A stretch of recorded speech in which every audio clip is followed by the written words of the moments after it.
Welcome to Malice and Mystery. In the quiet corridors of St. Mary's University Hospital, Dr. Emily Carter, a seasoned sleep researcher, encounters Sarah Mitchell, a young woman tormented by terrifying episodes of sleep paralysis. As Sarah recounts her experiences of waking nightmares and shadowy visitors, Dr. Carter begins to unravel a case that challenges the boundaries of science, folklore, and human consciousness.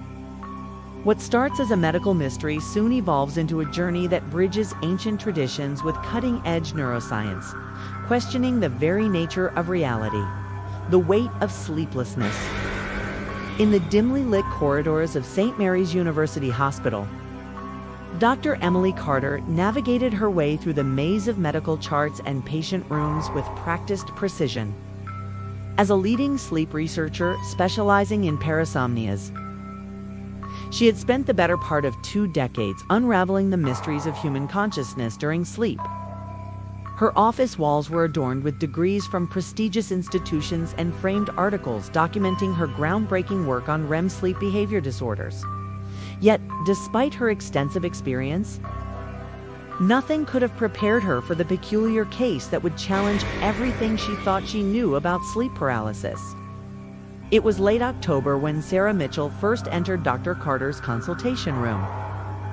The young woman, barely 24, carried herself with the cautious gait of someone perpetually looking over their shoulder. Her once vibrant brown eyes now bore dark circles so pronounced they seemed to be permanent fixtures on her face. Sarah's hands trembled slightly as she recounted her experiences. Nights where she would wake up unable to move, feeling an oppressive weight pressing down on her chest, accompanied by vivid hallucinations of shadowy figures lurking in the corners of her bedroom. Dr. Carter listened intently, making careful notes while maintaining professional composure.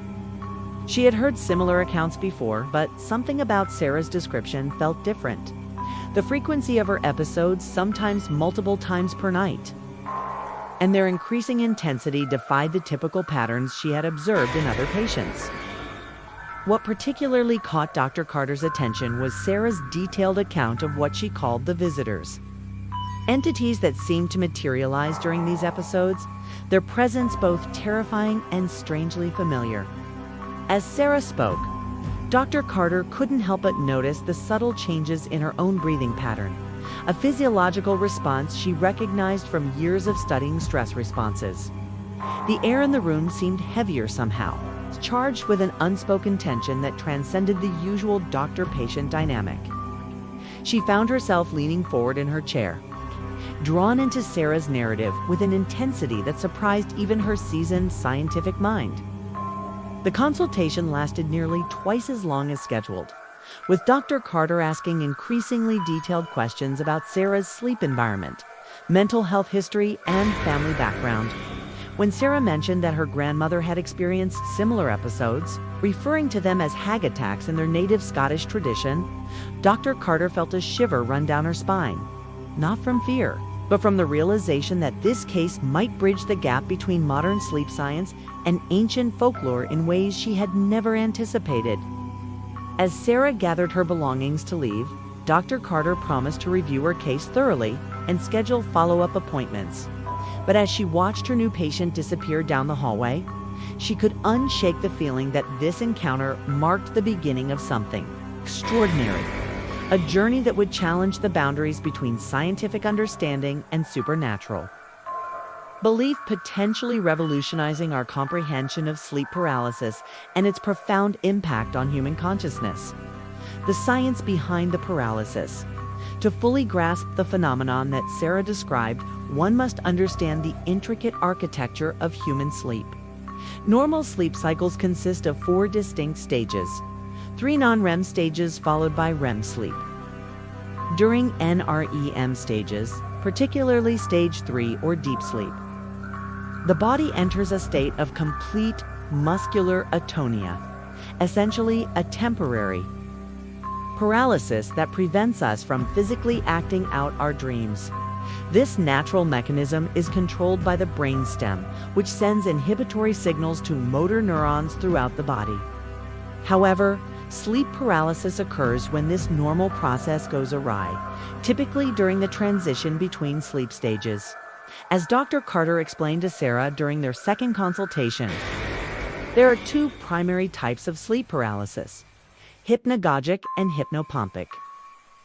Hypnagogic paralysis happens when falling asleep, while hypnopompic occurs upon waking.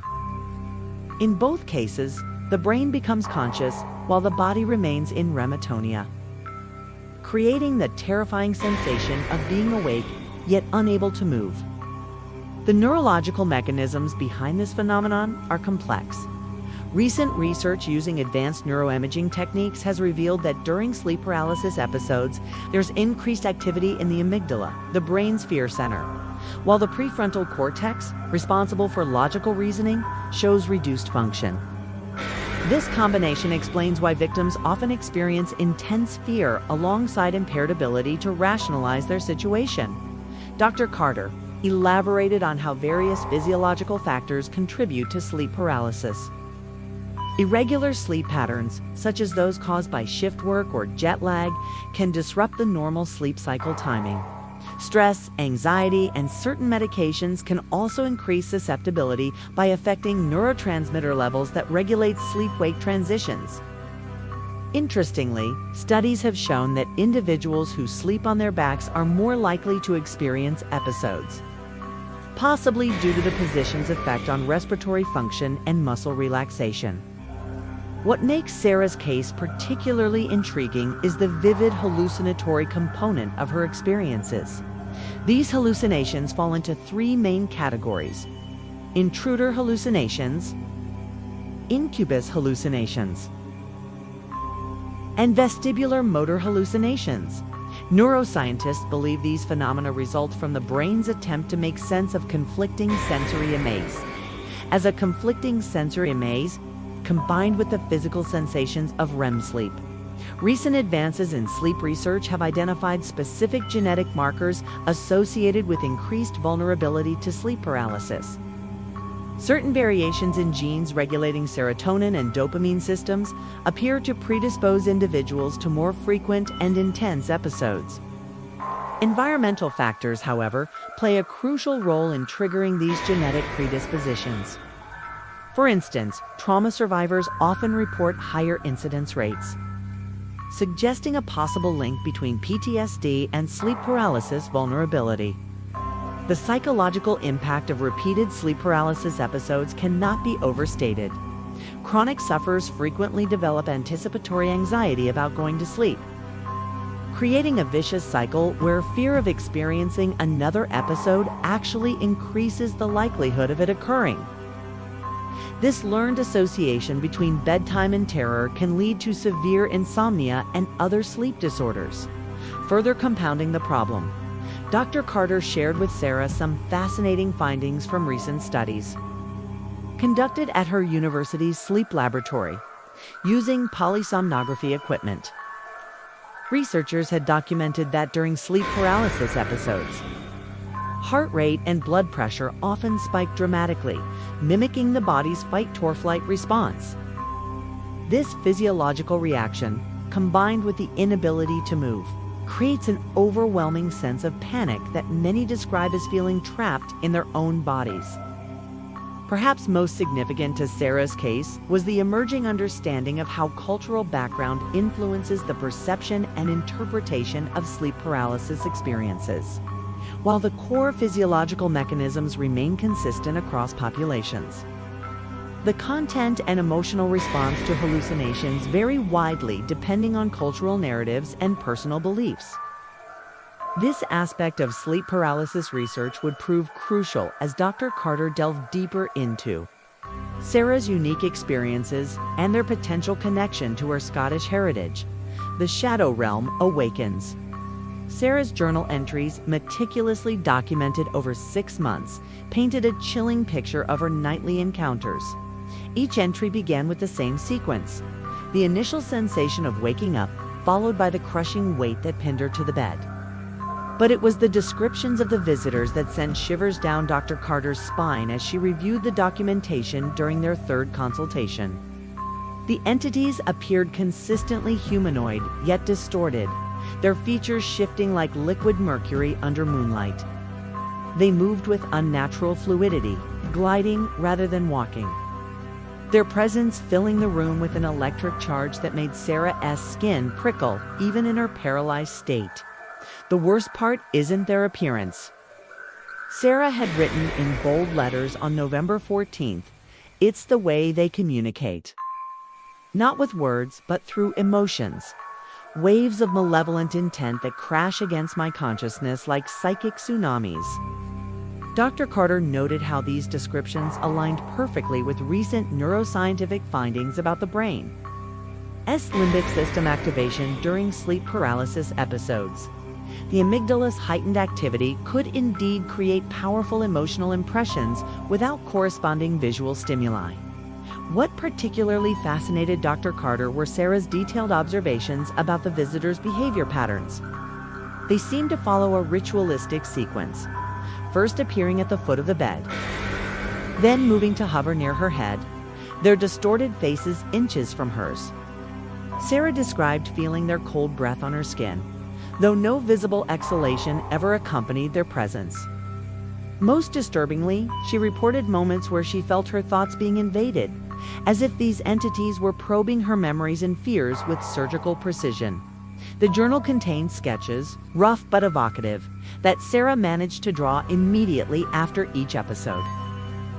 The figures bore uncanny resemblance to traditional Celtic depictions of the Bouban Sith, female vampire-like creatures from Scottish folklore. Their elongated limbs ended in razor-sharp talons, while their hair flowed impossibly upward, defying gravity. Dr. Carter found herself staring at these drawings for longer than necessary, the hairs on her arms standing upright despite the warmth of her office. Sarah's most recent entry, dated just 3 days prior to their meeting, described an unprecedented escalation. "Last night, they tried to pull me out of my body," she wrote in shaky handwriting. "I felt myself separating, like being born in reverse. The pain was excruciating. Not physical, but somehow deeper, more fundamental. I fought back with every ounce of willpower, screaming inside my mind until I woke up, gasping for air." Dr. Carter noted the correlation between this experience and documented cases of out-of-body experiences during sleep paralysis, though Sarah's description of resistance and subsequent awakening was highly unusual. The psychological toll became increasingly apparent as Sarah recounted how these nightly visits had transformed her perception of reality. During daylight hours, she found herself questioning whether the visitors were merely hallucinations or something more tangible. Shadows seemed to move with purpose, and ordinary sounds took on sinister meanings. Even Dr. Carter noticed subtle changes in Sarah's demeanor, her eyes constantly scanning the room, her body positioned defensively during conversations. Most troubling were the gaps in Sarah's memory that began appearing in her journal. Entire nights went undocumented, with only brief notes about waking up exhausted and disoriented. On December 2nd, she wrote, "I don't remember getting into bed last night. My alarm clock says I slept for 8 hours, but it feels like days have passed. There are bruises on my arms that weren't there yesterday." Dr. Carter carefully photographed these marks, noting their perfect symmetry and precise placement, too uniform to be self-inflicted, yet bearing no signs of struggle. As Sarah continued sharing her experiences, Dr. Carter found herself grappling with an unsettling possibility. The consistency of Sarah's descriptions, combined with the physical evidence and psychological impact, suggested something beyond typical sleep paralysis hallucinations. The visitors seemed to possess an intelligence and persistence that defied current scientific understanding. Each session left Dr. Carter with more questions than answers, her clinical detachment eroding in the face of Sarah's increasingly disturbing encounters. The cultural tapestry of terror. Dr. Carter's exploration of Sarah's condition led her to Scottish folklore, where she found striking parallels between Sarah's experiences and tales of the Bouban Sith vampire-like spirits from Highland legends. These mythical beings, said to prey on travelers in their sleep, mirrored Sarah's descriptions of nocturnal visitors who manipulated shadows and fed on fear. Historical accounts linked such entities to locations where the veil between worlds was believed thin, like ancient stone circles similar to the area near Sarah's home. Interviews with Sarah's grandmother, Moira, revealed generational experiences with the heavy ones, treated as spiritual battles rather than medical conditions. Protective rituals, like placing iron nails under mattresses or reciting Gaelic prayers, provided psychological comfort. This cultural context shaped Sarah's interpretation of her episodes, blending folklore with her neurological symptoms. However, physical evidence, bruises, memory lapses, and consistent details suggested her experiences went beyond psychological suggestion. Dr. Carter noted that group encounters and historical spikes in supernatural reports often coincided with social or environmental stress, like the Highland clearances. This pattern indicated that while sleep paralysis has a neurological basis, its expression is influenced by cultural narratives and external circumstances. By integrating traditional beliefs with modern science, Dr. Carter developed a holistic treatment plan for Sarah, addressing both her psychological and neurological needs. This research highlighted the interplay between folklore and scientific reality, suggesting that cultural narratives might shape how the brain processes sleep paralysis. Whether these experiences are purely neurological or hint at deeper mysteries of consciousness remains an open question, driving Dr. Carter's ongoing investigation into the nature of human perception and its connection to the unknown, the scientific frontier of consciousness. Dr. Carter's fascination with Sarah's case led her to assemble a multidisciplinary research team, blending neuroscience, quantum physics, and parapsychology. Their groundbreaking hypothesis proposed that sleep paralysis might be a unique state of consciousness, where the boundaries between physical and metaphysical realms blur. Using advanced neuroimaging and environmental sensors, they discovered that during Sarah's episodes, her brain exhibited unprecedented gamma and delta wave activity, synchronized with electromagnetic disturbances around her. Quantum entanglement detectors revealed anomalous correlations between her neural activity and subatomic particles, suggesting consciousness might influence physical reality. Collaborating with Dr. Alina Rodriguez, they found Sarah's autonomic nervous system synchronized with environmental factors like geomagnetic fields, supporting the idea that sleep paralysis heightens sensitivity to subtle influences. Historical data revealed a link between sleep paralysis frequency and solar activity, prompting further study with atmospheric physicists. Controlled experiments successfully induced mild sleep paralysis in others, revealing activation in brain areas tied to self-location and out-of-body experiences. These findings challenged traditional views of consciousness, suggesting it might extend beyond the brain and interact with the environment. Dr. Carter's work proposed that sleep paralysis could be a transitional state where normal perceptual filters weaken, offering insights into consciousness itself. While controversial, her research opened new avenues for understanding the mysterious interplay between human experience and reality. The Awakening. Sarah's final journal entry on March 17th marked a pivotal moment in her journey with sleep paralysis. After months of fear and unsettling encounters, she described a profound shift during her episodes. Instead of feeling terror, she sensed clarity and purpose, viewing the visitors not as threats, but as messengers. This transformation was reflected in her IG readings, which showed unprecedented neural activity. Her brain exhibited patterns resembling advanced meditative states, with coherent gamma waves and heightened synchronization between the prefrontal cortex and limbic system, suggesting a shift from fear to integrated consciousness. Physically, Sarah's health improved dramatically. The dark circles under her eyes vanished, replaced by a radiant complexion, and she reported heightened sensitivity to her environment. Dr. Carter's team documented significant neurological changes, including new neural pathways and enhanced connectivity in brain regions linked to intuition and sensory processing. These findings indicated that Sarah's prolonged exposure to sleep paralysis had triggered accelerated neuroplasticity, allowing her to maintain awareness during altered states. Remarkably, Sarah learned to voluntarily access these heightened states through guided meditation, bypassing the paralysis.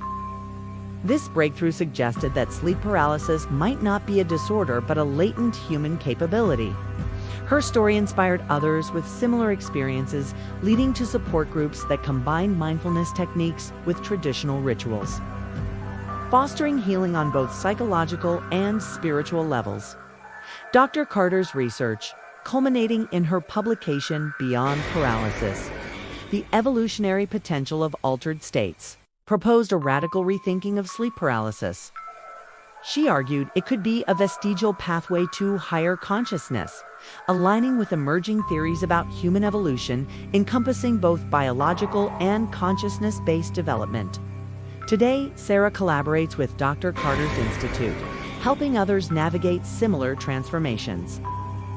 Her journey redefines sleep paralysis as a potential gateway to expanded awareness, blending ancient wisdom with modern science. What was once seen as a nightmarish affliction is now understood as an opportunity for growth, challenging conventional views of consciousness and leaving a lasting impact on both science and those exploring the mysteries of the mind. What do you think of this video? Let us know in the comments. Don't forget to like, subscribe, and explore more mysteries with us.